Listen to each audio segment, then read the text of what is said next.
नमस्कार, मैं अभिषेक राज, CEO founder easy way global. दोस्तों, यूपी पीसीएल में भर्ती आई है। बहुत सारे वीडियो आपने देखा होगा, लेकिन ये वीडियो सबसे अलग है। इसमें डिटेल्स में एक एक प्रॉब्लम को सलूशन हम आपको बताने वाले हैं। आपको बताएंगे कौन कौन से लोग अप्लाई कर सकते हैं और अदर राज्यों के लिए यहाँ पे क्या बेनिफिट है, ठीक है, कैसे तैयारी करना है, सिलेबस क्या रहेगा, कोर्स इसका क्या रहेगा, ये तमाम जानकारी आपको इसमें मिलेगा।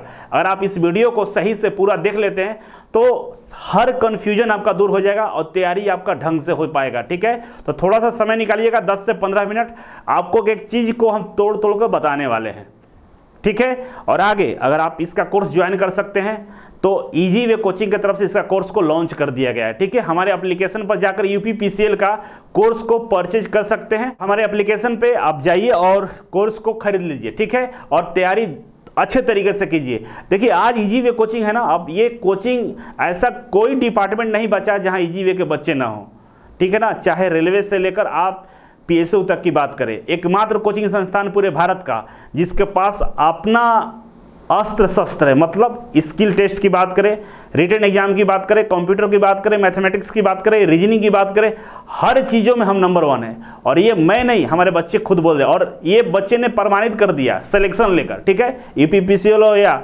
UPRVNL हो, मेट्रो हो, बार्क हो, सेल हो, कोई भी हो, आ जाइए, सामने कोई नहीं है टक्कर में, पड़े हैं किसके चक्कर में, ठीक है। आइए दिखाते हैं आपको। यहाँ पे जो नोटिफिकेशन जारी किया गया है वो नोटिफिकेशन देख लीजिए, विद्युत सेवा आयोग की तरफ से Uttar Pradesh power corporation limited, ठीक है। और इन्होंने ये जो भर्ती निकाली गई है, इसमें पदों की संख्या की हम बात करते हैं। सबसे पहले देखिए, यहाँ पे जो पद निकाले गए हैं, टेक्नीशियन विद्युत इलेक्ट्रिकल टेक्नीशियन के लिए है। और यहाँ पे अनरिजर्व UR अनरिजर्व में 357 पद है और इसी में अदर राज्य के बच्चे अप्लाई कर सकते हैं। अदर वाले राज्यों के बच्चों के लिए ये सीट है जिस पे ये लोग फाइट करेंगे। और यूपी के जो अनरिजर्व वाले लोग हैं, जो किसी आरक्षण की कैटेगरी में नहीं आते, उनके लिए भी ये सीट है, ठीक है। बाकी अन्य पिछड़ा के लिए 241 है, अनुसूचित जाति के लिए 187 है, अनुसूचित जनजाति के लिए 17 है और EWS के लिए यहाँ पे 89 है, ठीक है। ये सीटों की संख्या 891 टोटल होता है। अब जिनका कैटेगरी यहाँ पे नहीं दिया गया है वो लोग जनरल में अप्लाई कर सकते हैं, ठीक है। अब आगे हम बढ़ते हैं। कुछ बच्चों का कन्फ्यूजन नहीं होता कि सर मेरा तो OBC है, OBC में 241 ही है। नहीं, OBC के लिए 241 प्लस 357 दोनों हो जाता है। उसी तरह SC ST के लिए 187 प्लस 357। जनरल में क्या होता है ना कि सारे कास्ट वाले, कोई भी कास्ट को आपको इसमें इंक्लूड किया जाता है और आपके लिए स्पेशल भी चीज़ें निकाल दी जाती है, दोनों होता है, ठीक है। अब यहाँ पे आगे हम बढ़ेंगे। यहाँ पे लिख दिया है कि रिक्तियों की जो संख्या है घटाया या बढ़ाया जा सकता है। एक बार याद होगा आपको, 4200 पद निकाला गया था, बाद में उसको घटा दिया गया था, बंद ही, उसको रद्द ही कर दिया गया था, ठीक है। अब इसमें बोला है कि अगर आवेदन की संख्या अधिक होगा तो CBT एग्जाम हम अलग अलग शिफ्ट में ले सकते हैं। ऐसे एक ही शिफ्ट में हो जाएगा, लेकिन अगर अभ्यर्थियों की संख्या ज़्यादा होगा तो अलग अलग शिफ्ट में हम एग्जाम लेंगे, ये लिखा हुआ है। और दूसरा बोला है कि हम नॉर्मलाइजेशन की प्रक्रिया अपनाएंगे।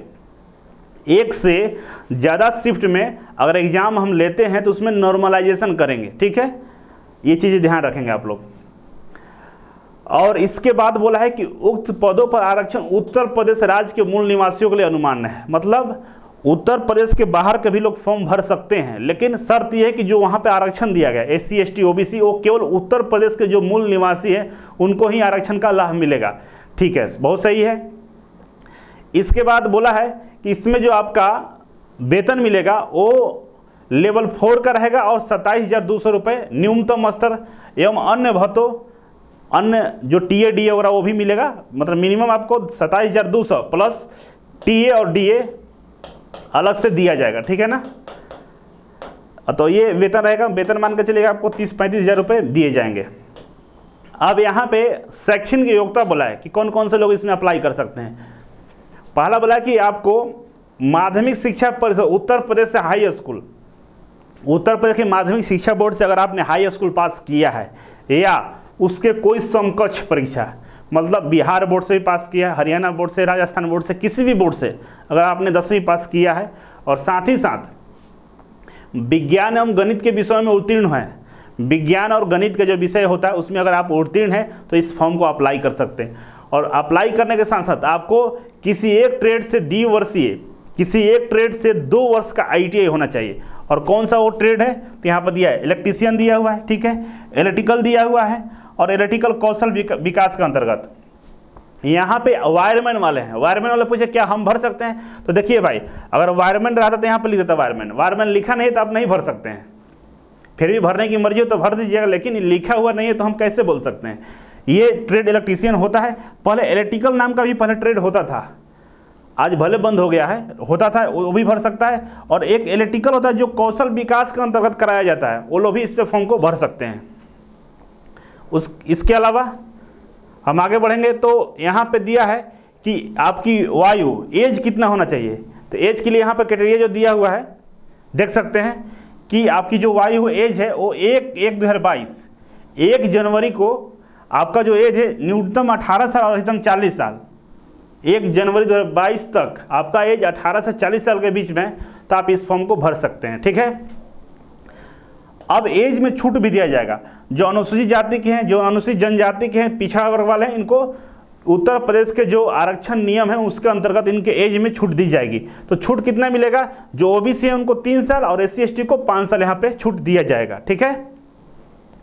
आगे बढ़ते हैं यहाँ पे।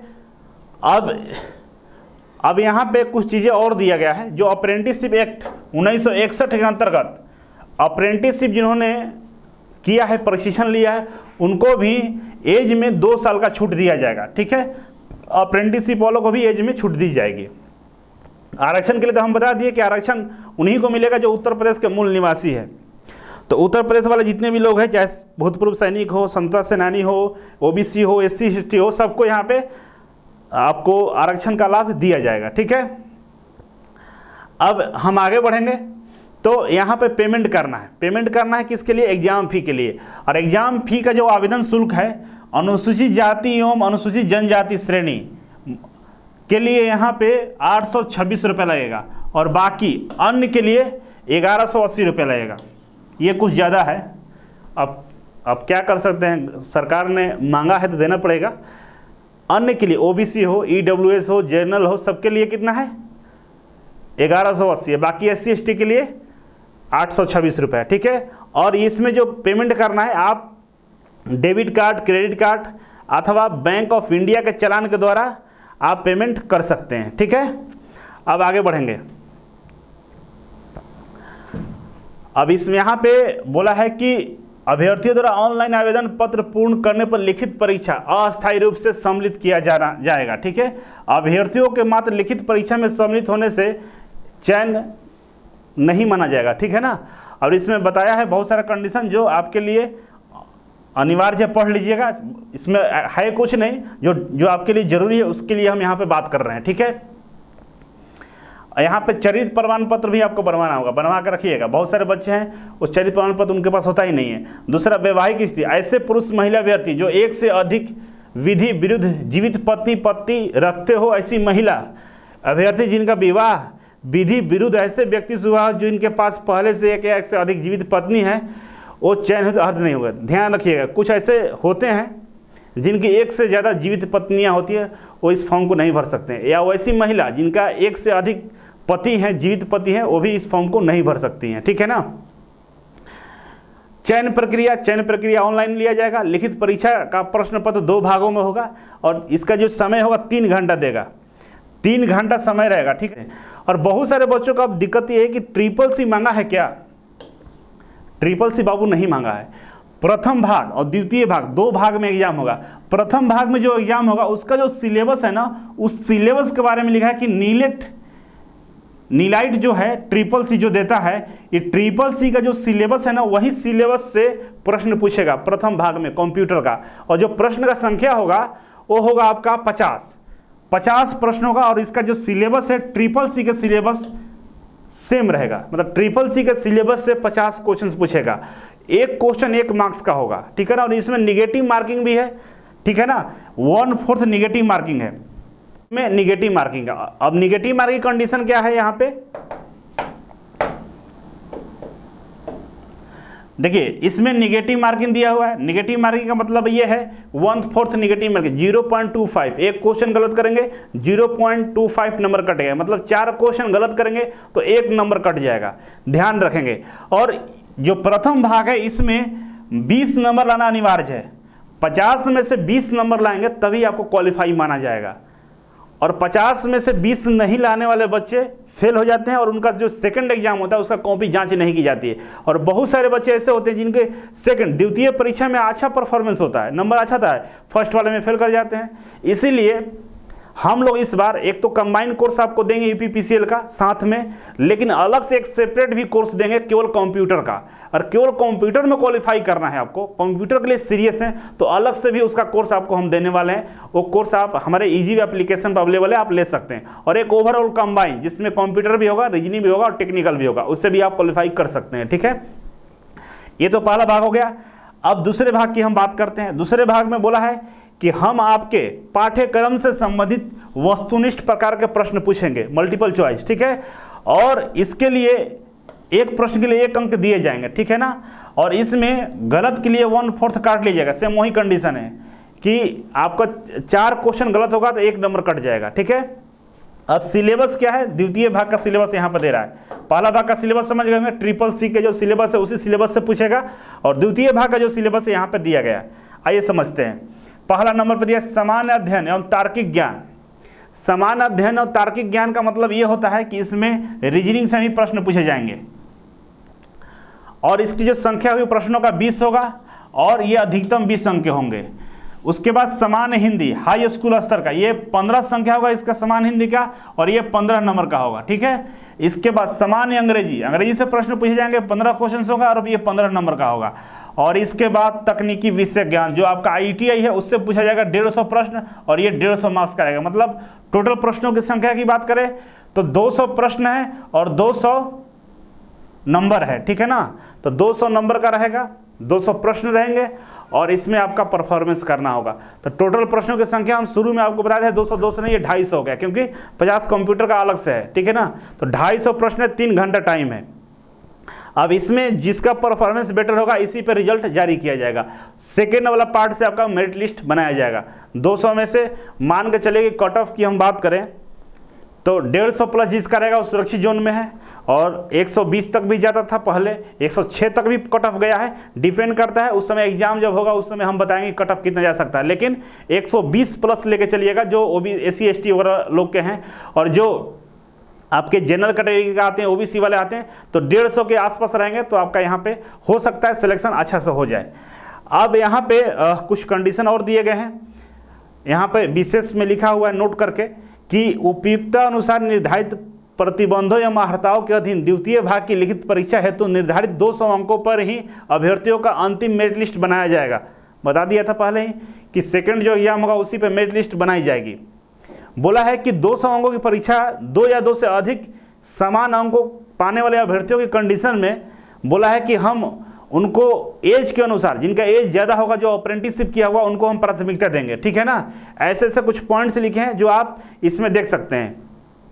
और साथ ही साथ यहाँ पे लिखा है परीक्षा का स्थान। आपका परीक्षा का स्थान कहाँ रहेगा, तो परीक्षा का स्थान लखनऊ, वाराणसी, मेरठ, आगरा एवं कानपुर शहरों में होगी। ठीक है ना, ये शहर है जहाँ पे एग्जाम सेंटर आपके रहेंगे। और फॉर्म आपको ऑनलाइन अप्लाई करना है, यहाँ पे लिखा हुआ है ऑनलाइन अप्लाई करना है। ठीक है, ऑनलाइन अप्लाई करने के लिए हमारा जो वेबसाइट है, हमारा जो यूट्यूब चैनल है ITI इंस्टीट्यूट्स, उस पर फॉर्म हम लोग भर के स्टेप बाय स्टेप आपको बताने वाले हैं। उस वीडियो को देखने के बाद ही आप फॉर्म को भरिएगा, क्योंकि मिस्टेक करते हैं तो फॉर्म को कैंसिल कर देता है। उससे बढ़िया है कि पहले हम उस वीडियो को देख लें। डिस्क्रिप्शन बॉक्स में हम वीडियो डाल देंगे, नहीं तो आप जो आपको इमेज दिख रहा है ITI इंस्टीट्यूट चैनल को सब्सक्राइब कर लीजिएगा, वीडियो जैसे अपलोड होगा आपको पता चल जाएगा। ठीक है, इसके बाद एडमिट कार्ड जारी किया जाएगा, और एडमिट कार्ड जारी करने के बाद आपको एग्जाम देना होगा। ठीक है, अब इसमें जो एग्जाम होगा, एग्जाम के बाद जो प्रश्न पत्र होंगे आंसर की वेबसाइट पर अपलोड किया जाएगा, और 3 दिन का समय रहेगा।